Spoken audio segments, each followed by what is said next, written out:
सभी प्यारे साथियों को जय हिंद। और मैं आपके सामने फिर आ गया हूँ एक ऐसे मज़ेदार टॉपिक लेके जो एग्ज़ाम में बहुत ज़्यादा बवाल मचाता है और ये 100% सही होने का चांस होता है।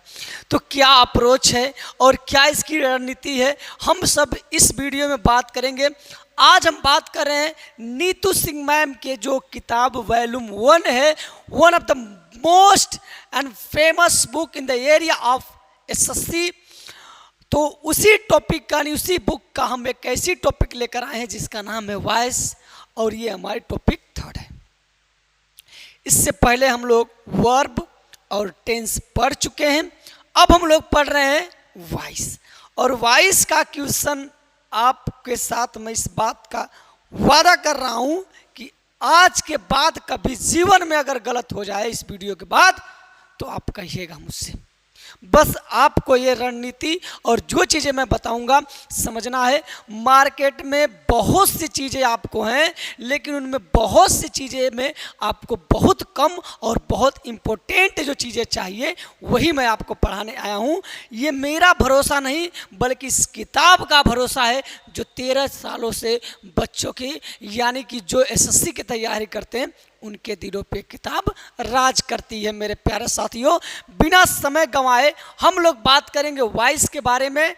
तो इस टॉपिक से जितने भी प्रश्न आएंगे, अर्थात वॉइस से जितने भी प्रश्न आपके एग्जाम में आते हैं, सारे के सारे एग्जाम इसी रूल से बनेंगे और ये रूल आपके लिए एक रामबाण साबित होगा। ये मेरा आपके साथ वादा है। इसी चैनल पे आपको क्या करना है, पूरी वीडियो के कंटेंट प्लेलिस्ट में मैं अपलोड कर दूंगा, आपको बस देख के एग्जाम में बैठ जाना है। फिर इंग्लिश में आपके साथ कोई आगे निकल जाए तो मुझसे आप कहिएगा कि सर झूठ बोल रहे थे। तो क्या आप तैयार हैं मेरे साथ मेहनत करने के लिए? तो सभी लोग बोलेंगे हाँ बिल्कुल। आ जाओ मेरे प्यारे साथियों, हम लोग बात करते हैं अपने टॉपिक के बारे में। यहाँ पर हम लोग बात कर रहे हैं वॉइस। अब वॉइस किससे कहते हैं, बिल्कुल एक एक पॉइंट में हम लोग देखेंगे। कह रहा है कि वॉइस यानी पैसिव वॉइस, ठीक है। ये टॉपिक हमारी 3rd है, किसकी, वॉल्यूम 1 की, ठीक है। कह रहा है कि वर्ब का वह रूप वॉइस कहलाता है जिससे पता चलता है कि कर्ता कोई काम करता है या कर्ता पर कोई काम होता है। यानी सब्जेक्ट पर कोई काम कैसे करता है या सब्जेक्ट कैसे काम करता है, इसी का पता करने के लिए हम लोग वॉइस का प्रयोग करते हैं। अब भाई वॉइस के 2 प्रकार होते हैं, एक एक्टिव वॉइस, एक पैसिव वॉइस। अब एक्टिव वॉइस किसे कहते हैं, वर्ब का वह रूप एक्टिव वॉइस कहलाता है जिससे ये ज्ञात होता है कि कर्ता यानी कि सब्जेक्ट किसी क्रिया को किसी कर्म ऑब्जेक्ट पर करता है। अर्थात कह रहा है कि ये सब्जेक्ट वर्ब और जो ऑब्जेक्ट है किसी क्रिया को वर्ब किसी कर्म यानी ऑब्जेक्ट पर करता है। इसमें सब्जेक्ट किस ऑब्जेक्ट को करता है और क्रिया के द्वारा कैसे होता है, यानी उन्हीं को हम लोग बात करेंगे। उसे हम क्या कहते हैं, अपना एक्टिव वॉइस कहते हैं। अब आइए पैसिव वॉइस किसे कहते हैं। वर्ब का वह रूप पैसिव वॉइस कहलाता है जिससे ये ज्ञात होता है कि कर्म अर्थात ऑब्जेक्ट पर किसी क्रिया का प्रभाव पड़ता है। यानी ऑब्जेक्ट का जब प्रभाव किस पर पड़ता है, ऑब्जेक्ट पर किसी क्रिया का प्रभाव, यानी किसी क्रिया का प्रभाव ऑब्जेक्ट पर जब पड़ता है तो उन्हें हम लोग कहते हैं पैसिव वॉइस। अब मैं बता दूं कि एक्टिव वॉइस में पहले सब्जेक्ट रहेगा, फिर वर्ब रहेगा, फिर क्या रहेगा, ऑब्जेक्ट रहेगा। लेकिन अब इसी को पैसिव वॉइस में कैसे गिनेंगे, अगर ध्यान से देखोगे तो आपको चीज़ें समझ में आ जाएंगी। देखिए मैं आपको थोड़ा सा यहाँ पर बता दे रहा हूँ। अगर मैं बात करूँगा एक्टिव वॉइस की, किसकी बात करूँगा, एक्टिव वॉइस की, तो मैं यहाँ लिख दे रहा हूँ ए भी, अगर जहाँ लिखूंगा एक्टिव वॉइस, जहाँ पर पी भी लिखूंगा पैसिव वॉइस। अब एक्टिव वॉइस का स्ट्रक्चर कैसे होता है और पैसिव वॉइस का, पहले सब्जेक्ट, फिर कोई हेल्पिंग वर्ब है तो हेल्पिंग वर्ब, उसके बाद आपका मेन वर्ब हो जाएगा और मेन वर्ब के बाद क्या रहेगा आपका ऑब्जेक्ट। ये किसका स्ट्रक्चर है, एक्टिव वॉइस का। अब इसी का जब पैसिव वॉइस बनाएंगे तो यानी इसको ला देंगे यहाँ, किसको ला देंगे, ऑब्जेक्ट को लाएंगे यहाँ, तो ये हो जाएगा सब्जेक्ट। और कोई भी जब वर्ब होगा तो उसी वर्बवा को यहाँ पर लिख देंगे। अब तो सेंटेंस के अकॉर्डिंग चलेगा हेल्पिंग वर्ब। अब हेल्पिंग वर्ब के बाद मेन वर्ब कोई भी फॉर्म में होगा तो इसी मेन वर्ब को हम लोग किसके रूप में करेंगे, थर्ड फॉर्म के रूप में। अब इसके बाद क्या लगाएंगे, बाई। इसी सब्जेक्ट को क्या लगा देंगे, ऑब्जेक्ट बना देंगे। और ऑब्जेक्ट को आपको पता है कि सब्जेक्ट बना देंगे और कोई भी मेन वर्ब होगा उससे V3 में बदल देंगे। ये ऊपर वाला एक्टिव वॉइस और नीचे का पैसिव वॉइस है। दुनिया का कोई भी सेंटेंस होगा यही स्ट्रक्चर है, पैसिव वॉइस का यही स्ट्रक्चर है मेरे भाई। इसके अलावा और कुछ करने की जरूरत नहीं पड़ेगी, बस स्ट्रक्चर याद कर लेना। एक्टिव वॉइस के सब्जेक्ट को पैसिव वॉइस में ऑब्जेक्ट और एक्टिव वॉइस के ऑब्जेक्ट को पैसिव वॉइस में सब्जेक्ट। कोई भी हेल्पिंग वर्ब होगा उस हेल्पिंग वर्ब सेंटेंस के अकॉर्डिंग। फिर मेन वर्ब कोई भी ऊपर होगा नीचे उसे थर्ड में बदलेंगे और इसी वर्ब के बाद किसका प्रयोग करेंगे, बाई का प्रयोग करेंगे। क्या मेरी बातें इतना समझ में आ गई आपको? बिल्कुल। चलिए तो अब हम लोग बात करेंगे कि कितने टेंसों का पैसिव वॉइस बनता है और कौन कौन से टेंस होते हैं। तो चलिए पहला देखिए, पहला हमारा है कि अब विभिन्न टेंस के एक्टिव वॉइस और पैसिव वॉइस को हम लोग पढ़ेंगे। पहले हम लोग जानेंगे कौन से टेंस के बारे में, एक simple present indefinite, past indefinite और सिंपल फ्यूचर। यानी past, present indefinite, past indefinite और फ्यूचर और मॉडल्स के बारे में हम लोग पढ़ेंगे। मॉडल्स के बारे में मैं आपको टेंस में पढ़ा चुका हूँ वर्ब में कि मॉडल्स कितने होते हैं और कौन कौन होते हैं। अब मॉडल्स के मतलब कि जो 10 मैंने आपको पढ़ाया था यहाँ पर मॉडल्स रहेगा बाय मिस्टेक, यहाँ पर मॉडल्स रहेगा, यहाँ पर देखिए मैं सही कर दे रहा हूँ इसको, ठीक है। आ जाइए आ जाइए, चलिए देखिए। तो मॉडल्स का मतलब कि कैन, कुड, में, माइट, शुड। कैन, कुड, में और माइट। उसके बाद मैंने आपको क्या बताया था, ठीक है, विल और आपका वुड, शैल और आपका शुड।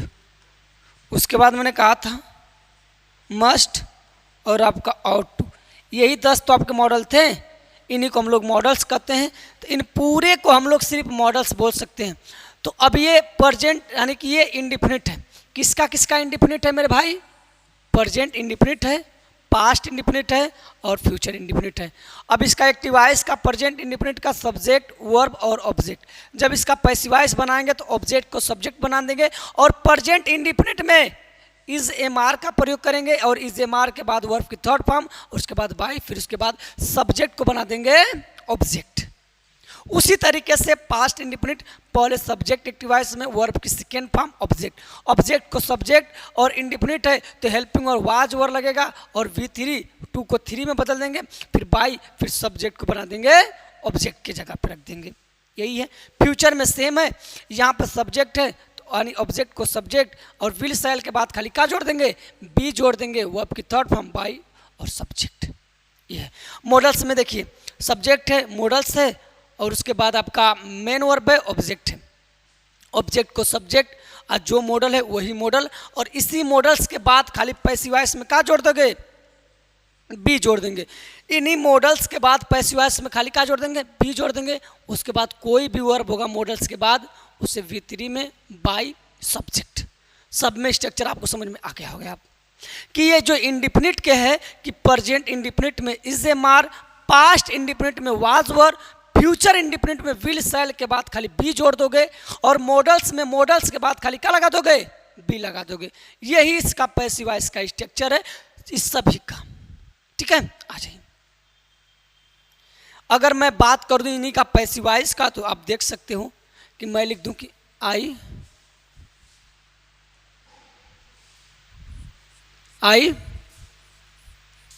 हेल्प यू, ठीक है। आई हेल्प यू, ही, ठीक है, हेल्प्ड यू, ठीक है।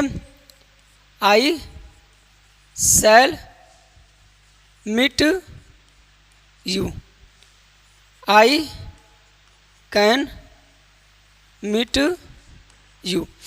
ध्यान से मेरी बातों को आप देखोगे तो यहाँ पर मैंने 4 सेंटेंस आपके सामने में लिखा, और चारों सेंटेंस में आप देखोगे तो पहला जो हमारा है V1 है, इसका मतलब प्रेजेंट इंडिफिनिट है। इसमें V2 है, पास्ट इंडिफिनिट है। विल शैल है, फ्यूचर इंडिफिनिट है। Can could may might should ought to कोई भी है, ये मॉडल्स है। अब इनका पैसिव वॉइस कैसे बनेगा? ये सब के सब क्या आपके हैं? एक्टिव वॉइस है। क्या है? एक्टिव वॉइस है। और जब इनका पैसिव वॉइस बनाओगे तो कुछ करने की जरूरत है नहीं। अभी मैं बताया हूं कि ढूंढो इसमें ऑब्जेक्ट, सब्जेक्ट, वर्ब, ऑब्जेक्ट, इसको यहां लेकर आओगे यू। ऑब्जेक्ट को मैंने क्या किया? सब्जेक्ट बनाया। अब इसी में हम लोग प्रेजेंट इंडिफिनिट में इज एम आर का प्रयोग करे थे, बहुवचन के साथ आर लगाएंगे, आर। इसी वर्ब को थर्ड फॉर्म में बदलेंगे तो हेल्प्ड, और हेल्प्ड के बाद मैंने कहा था बाई, और बाई के बाद क्या रहेगा? ऑब्जेक्ट हो जाएगा मी, यानी आई का ऑब्जेक्ट क्या हो जाएगा? मी हो जाएगा। क्या इतनी बात आपको समझ में आ गई? उसके बाद देखिए पास्ट, जब वर्ब आपकी सेकेंड फॉर्म है, इसका मतलब पास्ट है। अब पास्ट में हम लोग ऑब्जेक्ट लाएंगे यू, ठीक है। यू के बाद हम लोग वर का प्रयोग करेंगे क्योंकि पास्ट इंडिफिनिट में was were.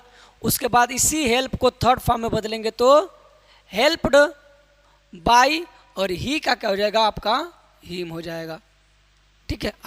I shall meet you, तो मैं लिखूंगा यू, और यू के साथ किसका प्रयोग करूंगा? शैल, और शैल के बाद बी, और बी के बाद थर्ड फॉर्म हो जाएगा मेट, और उसके बाद by me. I can meet you, तो यू के बाद होगा जाएगा कैन, और कैन के बाद बी, और मीट का थर्ड फॉर्म मेट, और बाई मी, ठीक है। आई कैन मीट यू, तो you can be met by me, ये हो जाएगा पैसिव वॉइस। अब इसको क्या करो? निगेटिव बनाने के लिए यहीं पर नॉट लगा दो, वर्ब के बाद क्या लगा दोगे? नॉट लगा दोगे, तो क्या हो जाएगा? ये निगेटिव। अगर इन्हीं को वर्ब यानी यहाँ लिख दोगे इंट्रोगेटिव, इन्हीं को यहाँ लिख दोगे इंट्रोगेटिव, इसी को यहाँ लिख दोगे इंट्रोगेटिव, इसी को यहाँ लिख दोगे इंट्रोगेटिव, क्वेश्चन वर्ड जोड़ दोगे, क्वेश्चन वर्ड जोड़ दोगे इंट्रोगेटिव का सेकेंड टाइप। इतना समय हमको बर्बाद करना नहीं है, अप्रोच बस समझना है। अप्रोच समझ गए तो आपको चीजें समझ में आ जाएंगी, बस और कुछ करने की जरूरत है नहीं इसमें, ठीक है। आ जाइए, उम्मीद है कि आपको इंडिफिनिट का सेंटेंस समझ में आ गया। यहाँ इसमें किसी प्रकार की कोई दिक्कत नहीं होगी। अब यहाँ पर आ जाइए, उसी का कॉन्टिन्यूअस है, और किसका किसका है? Present continuous, past continuous, future continuous, और मॉडल्स कॉन्टिन्यूअस का पैसिव नहीं बनता है मेरे भाई, मॉडल्स का पैसिव नहीं बनता है, ठीक है। आ जाइए, देखिए यहाँ पर कह रहा है कि subject is am are, verb में आईएनजी, ऑब्जेक्ट सेम वही कंडीशन है मेरे भाई, ऑब्जेक्ट को सब्जेक्ट, बस इज एम आर के बाद खाली क्या जोड़ दो? बीइंग जोड़ दो, उसके बाद V3 बाई और सब्जेक्ट। सारा खेल यही रहेगा हर एक पैसिव वॉइस में। हेल्पिंग वर्ब बदलेगा मेरे भाई। इसमें देखिए वाज वर्ब लग गया है, तो वाज वर्ब इसमें भी है। मैंने सब्जेक्ट को यहाँ रख दिया हूँ, इसको यहाँ रख दिया हूँ, बस देखिए ऑब्जेक्ट उठा के लाया यहाँ और सब्जेक्ट को अंत में, और उसके बाद वाज वर्ब बीइंग, वर्ब की थर्ड फॉर्म बाई, उसके बाद हो जाएगा सब्जेक्ट। सेम देखिए इसका, यानी फ्यूचर भी कॉन्टिन्यूअस का पैसिव नहीं बनता है मेरे भाई, फ्यूचर कॉन्टिन्यूअस का पैसिव नहीं बनता है। आपको इतनी बातें समझ में आ गई? कह रहा है नोट में देखिए, अगर पैसिव वॉइस कॉन्टिन्यूअस टेंस में हो तो बीइंग का प्रयोग करना न भूले। अगर मैं लिख दूं कि ही, और ही के साथ is playing, he is playing a game, ठीक है। अगर यहीं पर मैं लिख दूं यू वर चीटिंग मी, तुम मुझे चिढ़ा रहे, ठीक है, तुम मुझे चिढ़ा रहे थे। अब यहाँ पर इज एम आर है, वाज वर्ब है। Is am are present continuous को दिखाता है, वाज वर्ब पास्ट कॉन्टिन्यूअस को दिखाता है, और इन दोनों का तो पैसिव वॉइस बनेगा ही नहीं, इनको तो ऐसे ही छोड़ दो। अब मैं he is playing a game, तो इस गेम को लेकर आऊँगा यहाँ, तो हो जाएगा अ गेम, और गेम एक ही गेम है तो इज का प्रयोग करेंगे, इज, और उसके बाद खाली क्या लगा देंगे? बीइंग लगा देंगे, और बीइंग के बाद प्ले का थर्ड फॉर्म का हो जाएगा प्लेड, और उसके बाद बाई। ही को क्या लिख देंगे, हिम लिख देंगे, बन जाएगा passive voice. You were cheating मी, उसके बाद हो जाएगा आई, और आई के साथ हम लोग वाज का प्रयोग करेंगे, आई वाज। उसके बाद रहेगा क्या चीज़, बीइंग, और चीट का थर्ड फॉर्म क्या हो जाएगा, चीटेड।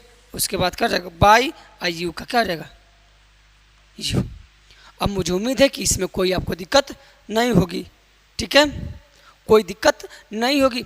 इस इस्तेमाल को यहाँ रख दोगे इंट्रोगेटिव, इसको यहाँ रख दोगे इंट्रोगेटिव, नॉट लगा दोगे निगेटिव, नॉट लगा दोगे यहाँ पर हो जाएगा आपका निगेटिव। अब कॉन्टिन्यूअस तक मुझे उम्मीद है कि किसी प्रकार की आपको कोई दिक्कत नहीं होगी। क्या इतनी बात आपको समझ में आ गई कि ये जो मैं सेंटेंस बता रहा हूँ स्ट्रक्चर बेस यही है। ऊपर हो जाएगा एक्टिव वॉइस और नीचे हो जाएगा passive voice, active voice passive. कुछ नहीं करना है इसमें, सिर्फ इस जमार को देखना, वाजवर को देखना, बाकी आप सब्जेक्ट ऑब्जेक्ट को अपनी जगह पे बैठा देना, ठीक है। अच्छा, उसके बाद देखिए क्या कह रहा है, जैसे यहाँ पर मैं आपको कुछ चेंज द वॉइस कह रहा है कि the comedy is looking into the matter. अब लुकिंग इनटू का मतलब कि देखना, आपको पता ही है फ्रेजल वर्ब है, ये आपका क्या है फ्रेजल वर्ब है। तो इसमें हम लोग ऑब्जेक्ट कहाँ पर है मेरे भाई, द मैटर है। द मैटर को मैं लेकर आऊँगा, द मैटर ऑब्जेक्ट एक ही वचन है, इसके साथ बीइंग लगा दूंगा, लुक इनटू साथ में लिखूंगा, उसके बाद बाय द कमेटी, ये हो जाएगा आपका पैसिव वॉइस। अब कह रहा है वर्ब के बाद आने वाला प्रेपोजिशन को पैसिव वॉइस में न भूले। अगर वर्ब के बाद कोई प्रेपोजिशन आया है तो उसको साथ में ही लिखेंगे, उसको भूलेंगे नहीं, ठीक है। अब उसके बाद they are laughing at you, वे तुम पर हंस रहे थे, तो ये वर्ब के साथ आया है प्रेपोजिशन। तो इज एम आर है, कॉन्टिन्यूअस है, बीइंग लगाना है, यू को मैं बनाऊंगा सब्जेक्ट, इसके साथ आर बीइंग जोड़ूंगा क्योंकि कॉन्टिन्यूअस है, लॉफिंग एट बाई दे का थर्ड फॉर्म ऑब्जेक्ट कर जाएगा दे। उसी प्रकार से कह रहा है the accused is being proceed before the court. कुछ नहीं करना है, ये वर्ब के साथ आया है, द कोर्ट लेकर आऊंगा, कहाँ पर, बिफोर पुलिस होना चाहिए ना जी, the are proceedings, the police are proceedings the accused. अच्छा इसमें नहीं है क्या, बाय मिस्टेक गलती हो गया क्या, इसमें कह रहा है कि the accused is being proceed before the court, court होना चाहिए, the court are proceeding the accused proceeding before by, ये मिस्टेक हो गया भाई मुझे लग रहा है, ठीक है, टाइपिंग मिस्टेक है, इसको मैं मिटा ही दे रहा हूँ ताकि ये बार बार आपको परेशान ना करे, ठीक है, टाइपिंग एरर है।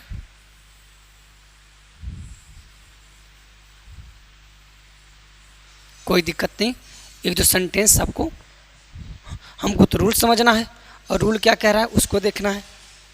देखिए उसके बाद कह रहा है कि right to protest peacefully is being demanded by the revolutionary, ये भी पैसिव वॉइस है। तो जब हम इसका एक्टिव वॉइस में बदलेंगे तो हाँ, इसको पैसिव वॉइस को एक्टिव वॉइस में बदलना है, तो कह रहा है बाय के बाद जो आया ऑब्जेक्ट वही तो ऑब्जेक्ट है, इसको लेकर आएंगे, the revolutionaries are demanding right the protest peaceful, ये पैसिव वॉइस हो जाएगा। इसको कह रहा है you were not talking the exam seriously, तो कह रहा है the exam was not being taken seriously by you. अब इसको पैसिव वॉइस में कैसे देखेंगे, वाजवर है वाजवर है, नॉट है नॉट है। अब इनके बाद आपको पता है बीइंग का प्रयोग करेंगे, टेकिंग का टेकन हो जाएगा सीरियसली बाय यू, ये हो जाएगा पैसिव वॉइस। आइए अब आइए परफेक्ट में देखते हैं क्या क्या है परफेक्ट में नियम। अब यहाँ पर प्रेजेंट परफेक्ट हो गया, पास्ट परफेक्ट, फ्यूचर परफेक्ट और मॉडल्स का भी परफेक्ट है मेरे भाई। कुछ सब नियम वही है, नियम में कोई परिवर्तन नहीं। हैज़ हैव जो है वो प्रेजेंट परफेक्ट को दिखा रहा है, हैड दिखा रहा है पास्ट को, और विल शैल के बाद हैव दिखा रहा है परफेक्ट को, मॉडल्स के बाद हैव दिखा रहा है परफेक्ट को। यही आपके हैं, तो कह रहा है अगर पैसिव वॉइस परफेक्ट टेंस में हो तो बीन का प्रयोग न भूलें, यानी बीन का प्रयोग इसमें जरूर ही होगा मेरे भाई, बीन का प्रयोग होगा। तो मैं एक सेंटेंस लिख रहा हूं कि आई हैव टॉट इंग्लिश, ठीक है, ये मैं लिख रहा हूं, you had kill the snake. अगर मैंने कहा कि you will have beaten us, सी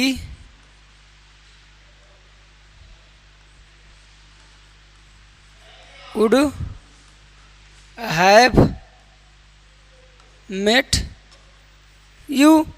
अब इनका पैसिव वॉइस बनाना है, कैसे कैसे बनाना है, पहले तो सेंटेंस की पहचान करेंगे। हैज और हैव मिल गया प्रेजेंट परफेक्ट, हैड मिल गया past perfect, will shall have मिल गया फ्यूचर परफेक्ट, मॉडल्स के साथ हैव मिल गया यानी मॉडल्स का परफेक्ट। तो सेंटेंस हमने जान लिया, अगर हैज हैव के बाद थर्ड फॉर्म आ गया तो परफेक्ट है। इनका जब पैसिव वॉइस बनाएंगे तो खाली बीइंग जोड़ देंगे। क्या जोड़ देंगे? बीइंग जोड़ देंगे। तो आइए हम लोग जोड़ देते हैं बीइंग। तो देखिए यू हैव टॉट इंग्लिश। अब ऑब्जेक्ट को देखिए, ऑब्जेक्ट को सब्जेक्ट बना दिया है तो मैं लिखूंगा इंग्लिश। क्या लिखूंगा मैं? इंग्लिश। और इंग्लिश एक वचन है तो हैज़, और हैज़ के बाद देखिए बीन होगा। देखिए हैज़ और हैव के बाद बीन, वो आपकी थर्ड फॉर्म, इसी टॉट को थर्ड फॉर्म में थर्ड फॉर्म हो जाएगा, ठीक है। उसके बाद बाई होगा और बाई के बाद आई को बदल दूंगा मी में, ये हो जाएगा मेरा passive voice. You had kill the snake, तो द स्नेक हो जाएगा आपका सब्जेक्ट। उसके बाद लिखेंगे हैड, और हैड के बाद बीन, उसके बाद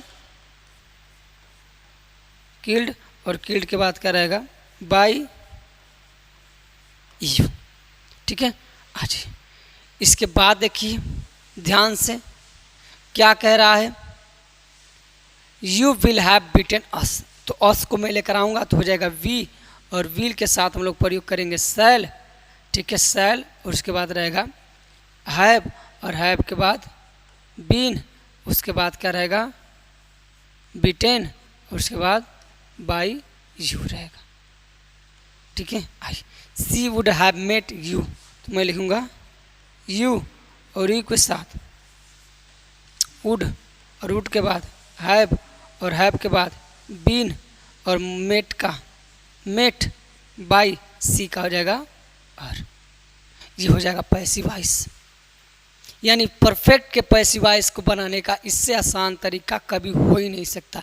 आसान तरीका क्या मैं आपको बताऊं, यही तरीका है बनाने का। और इससे आपको ये तो समझ में आ जाएगा कि हमको सही में जो नॉलेज हमको गेन कर रहे हैं क्या वो वाकई में हमारे लिए बेनिफिट है कि नहीं। इसका निगेटिव इंट्रोगेटिव बनाना आपके लिए आसान है, वो तो सेंटेंस में आप जानते ही हो, क्वेश्चन नोट पहले और वर्ब के बाद नॉट निगेटिव, और क्वेश्चन नोट पहले इंट्रोगेटिव। ये बताने की कोई ज़रूरत है नहीं, इतना तो आपके पास सेंस जरूर होगा। चलिए आइए यहाँ पे कुछ एक्टिव वॉइस को पैसिव वॉइस में बदलना है। तो देख सकते हैं अगर हु से प्रारंभ हो तो हु को किस में बदलेंगे? बाई हुम में बदलेंगे। इस बात को दिमाग में रखिएगा। अगर एक्टिव वॉइस का सेंटेंस हु से प्रारंभ हो तो उसे बाई हुम में बदलेंगे, बाई हुम। और जब हैज़ तो हैज़, और ही को सब्जेक्ट बनाएंगे तो हैव, उसके बाद बीन सीन। तो हु हैज सीन हिम, तो by whom has he been seen. अब आ जाइए नीचे, the news have surprised us. यहाँ सरप्राइज्ड के साथ हम लोग प्रीपोजिशन विथ का यानी एट का प्रयोग करेंगे, न कि बाई का प्रयोग करेंगे। इस बात को दिमाग में रखिएगा। तो कह रहा है कि वी को यहाँ सब्जेक्ट बनाएंगे, हैज हैव है तो परफेक्ट है। We have been surprised at the news, क्या हो जाएगा? At the news. He will have understood your ulterior motive by that time. तो यहाँ पर ऑब्जेक्ट क्या आपका है? ये आपका क्या है? ऑब्जेक्ट है। तो लिखेंगे your ulterior motive will have been understood by him by that time. The committee had taken into the matter impartially before he was found guilty। अब यहाँ पर ऑब्जेक्ट क्या मेरे भाई, लुक इनटू अगर वर्ब है तो ऑब्जेक्ट तो यही है, ऑब्जेक्ट को उठाओ, the matter had been taken into by the committee impartial before it found him guilty, ये हो जाएगा आपका पैसिव वॉइस।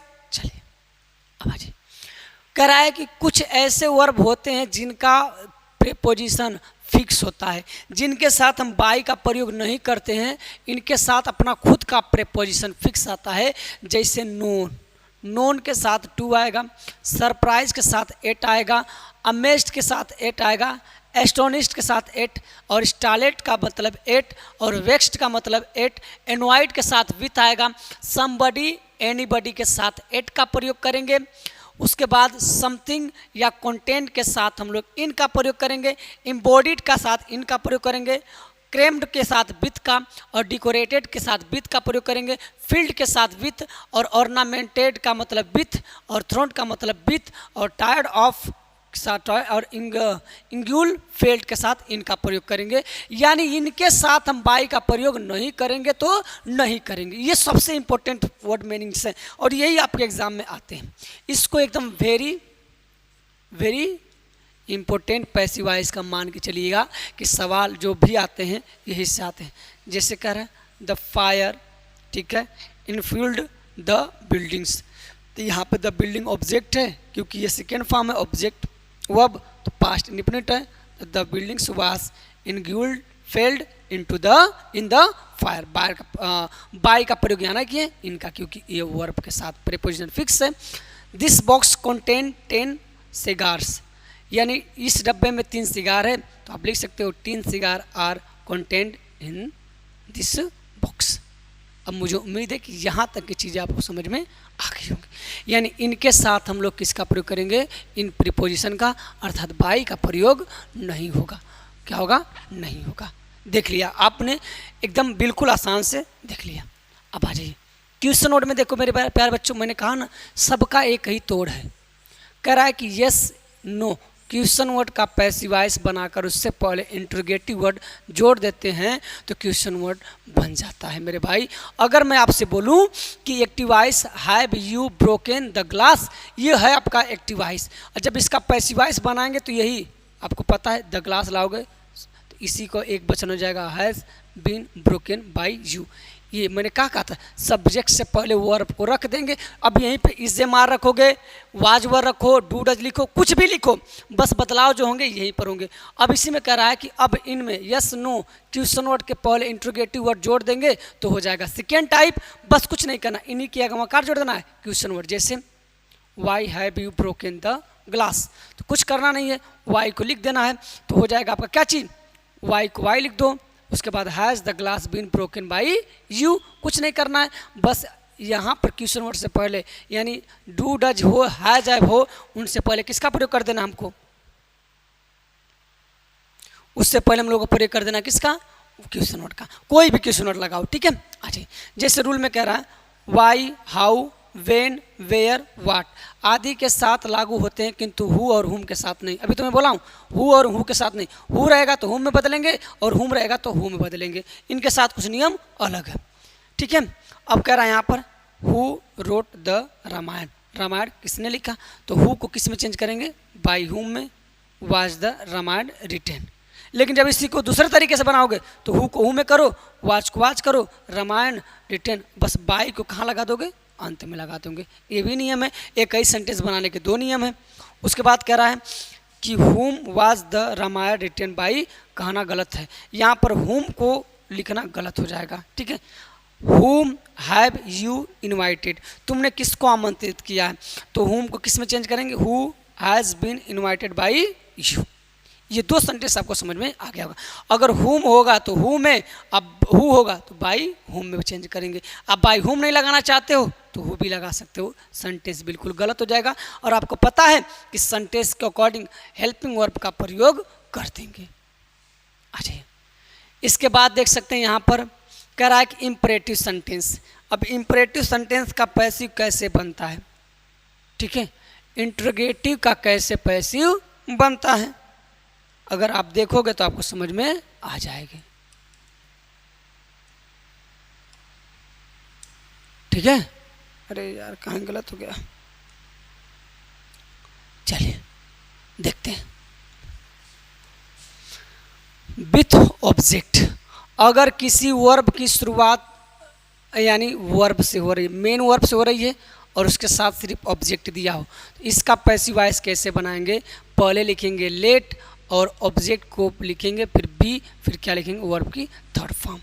जैसे मैं आपके सामने एक वर्ड लिख दे रहा हूँ, ध्यान से मेरी बातों को सुनोगे तो आपको समझ में आ जाएगा। ठीक है, कह रहा है शट द डोर, दरवाज़ा बंद करो, तो पहले क्या लिखोगे, लेट, और लेट के बाद द डोर ऑब्जेक्ट, और उसके बाद बी, और उसी के बाद इसी शट का थर्ड फॉर्म क्या जाएगा, शट। अगर मैंने कह दिया, ठीक है,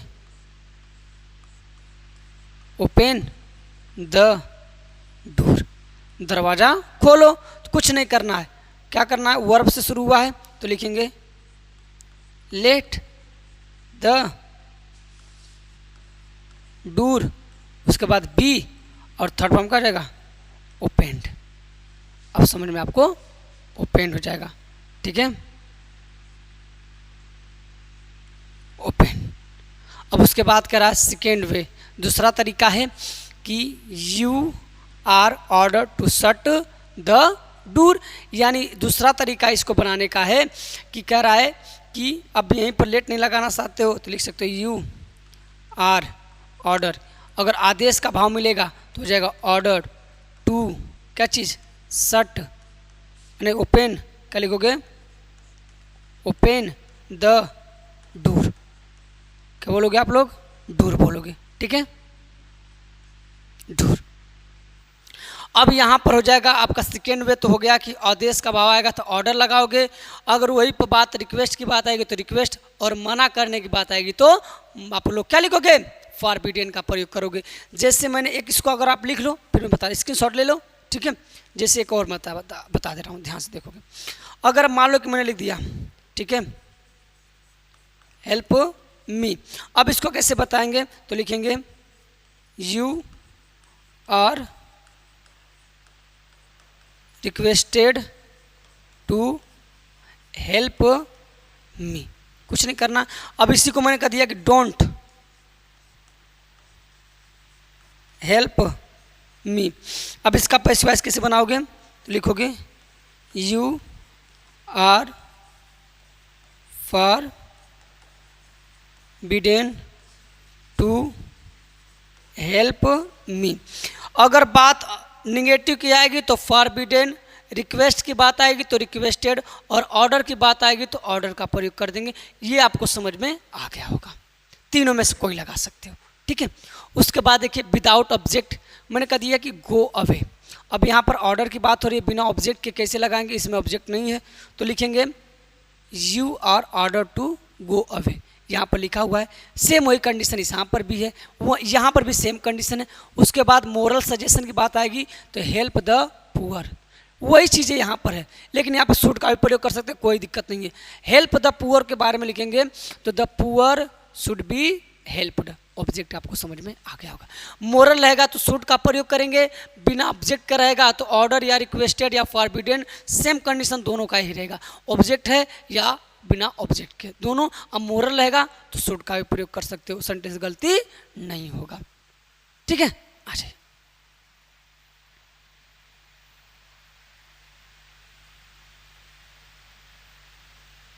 चलिए अब आइए यहाँ पर इन्फिनिटिव वाला क्या कह रहा है। इन्फिनिटिव वाला एकदम पैसिव वॉइस, यानी वर्ब से पहले टू लगा होगा तो इन्फिनिटिव बोलते हैं। ठीक है, जैसे टू प्लस वर्ब, तो टू के बाद वी, उसके बाद third form I am to do it, तो यहाँ पर वर्ब से पहले टू लगा है तो इन्फिनिटिव का पैसिव वॉइस कैसे बनेगा, तो पहले क्या लिखेंगे, यहाँ पर इट लिखेंगे, तो इट, यहाँ पर एम है, इस, टू, बी, डीसी का थर्ड फॉर्म हो जाएगा डन बाय मी, ऑब्जेक्ट को मैं ऑब्जेक्ट लिखूंगा। You are to write it in ink, तो जब इसका बनाएंगे तो क्या लिखेंगे, it is to be written in ink. यानी जब इनका पैसिवाइज बनाओगे तो आपको पता है कि ऑब्जेक्ट को सब्जेक्ट और हेल्पिंग वर्ब आपको पता ही है। उसके बाद टू बी लिखोगे, यहाँ पर लिखा हुआ है वर्ब की थर्ड फॉर्म लिखोगे, उसके बाद लिख दोगे क्या चीज़, अदर वर्ड। यह है इन्फिनेटिव का पैसिवाइज। बहुत आसान है। आ जाइए, यहाँ पर थोड़ा दिमाग लगाना पड़ेगा। कह रहा है कि टू V1 को पैसिवाइज में टू बी V3 में परिवर्तन कर देते हैं, पर ये हमेशा नहीं किया जा सकता है। अगर टू प्लस V1 को करने वाला सब्जेक्ट का उल्लेख टू V1 से पहले हो चुका हो तो two plus V1 to be V3 में परिवर्तन न करे। जैसे कह रहा है कि the teacher gave me a book to read. अब यहाँ पर हम लोग कैसे बनाएंगे, ध्यान से मेरी बातों को सुनोगे। यहाँ पर कह रहा है कि ऑब्जेक्ट हम लोग पीछे का छोड़ देंगे, पूरा का पूरा, इससे भी मतलब नहीं है, पहले ध्यान देंगे। तो यहाँ पर ऑब्जेक्ट क्या है, आई, ठीक है, वाज, क्योंकि गेव सेकेंड फॉर्म है और पास्ट इंडिफिनिट है, वाज गिवेन अ बुक, ठीक है। अब यहाँ पर कह रहा है to read by the teacher. मेरे भाई ध्यान से सुनोगे तो समझ में आ जाएगा। कह रहा है कि टू प्लस V1 को पैसिवाइज में टू प्लस V1 V3 में परिवर्तन कर देते हैं, पर यह हमेशा नहीं किया जा सकता है। अगर टू प्लस V1 को करने वाला सब्जेक्ट का उल्लेख टू प्लस V1 से पहले हो चुका हो तो टू प्लस V1 का परिवर्तन न करेंगे। देखिए यहाँ पर to read a book, the teacher gave me a book to read. इसने मुझे किताब दिया पढ़ने के लिए, तो पहले हम लोग क्या लिखेंगे, ऑब्जेक्ट के बाद टू रीड लिखेंगे, उस इन्फिनिटी को, उसके बाद बाय द टीचर का प्रयोग करेंगे। और वही चीज़ यहाँ पर देखते हैं हम लोग। अगर हैज़ और हैव और हैड के साथ टू लगा हो तो कुछ करना नहीं है, बस बी जोड़ देना है। सब्जेक्ट हैज़ हैव और हैड के साथ टू लगा हो, V1 ऑब्जेक्ट हो, तो ऑब्जेक्ट को क्या लिख देंगे, सब्जेक्ट, इन तीनों के बाद टू लिखेंगे, फिर बी आईसी वर्ब को थर्ड फॉर्म में, फिर बाय, फिर सब्जेक्ट लिखेंगे। सारा का सारा खेल वही है, ध्यान दो। I have to finish this work, तो मैं this work has to be finished by me, बन गया। You have to choose the dress, तो a dress has to be chosen by